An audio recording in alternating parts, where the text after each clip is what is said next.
This latest revelation by the police in Washington has poured fuel on the fire, if you like, of the speculation and the rumour and the mystery surrounding the death of Mikhail Lesin. As you say, he was found in his hotel room in Washington last November. Initially, state media here in Russia had said it was a heart attack, but now it emerges that natural causes, according to the coroner in the US, were not behind the killing of this central figure, this key advisor to Vladimir Putin. At least at one time, he was a key advisor as well, responsible for bringing the press in Russia effectively under the control of the Kremlin, of taming them, of depriving oligarchs of their media assets and things like that. So he really was a powerful figure until he fell out of favour with the Kremlin. He left his post at the country's biggest media holding company called Gazprom Media, and effectively went to the United States, shortly after which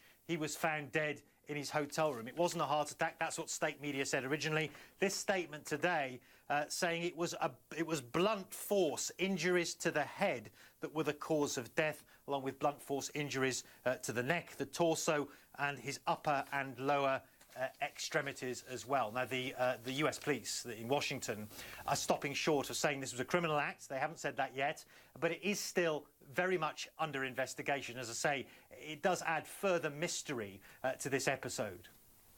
And Matthew, how are the US, the Americans rather, and the Russians working together in this investigation?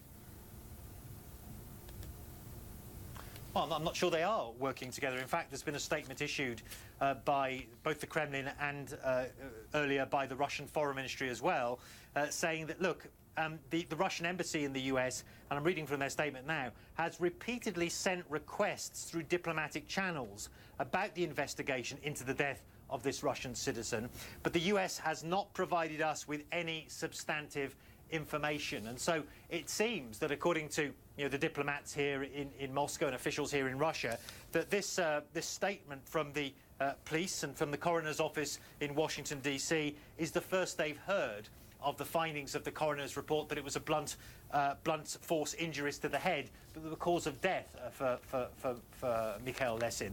And so again, still big question marks hanging over this. And Matthew, just quickly, do we know why it was initially thought that he suffered from a heart attack?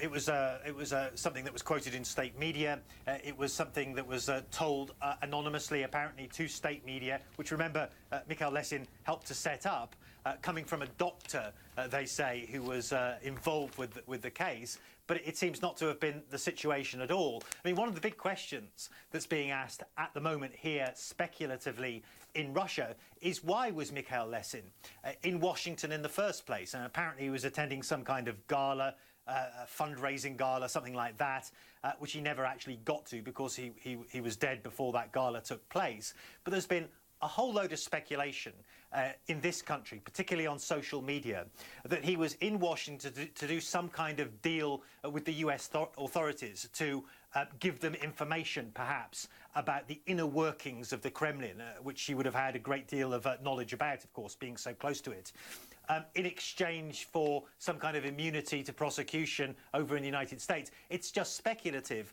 but again, it adds another sort of fascinating dimension to this story.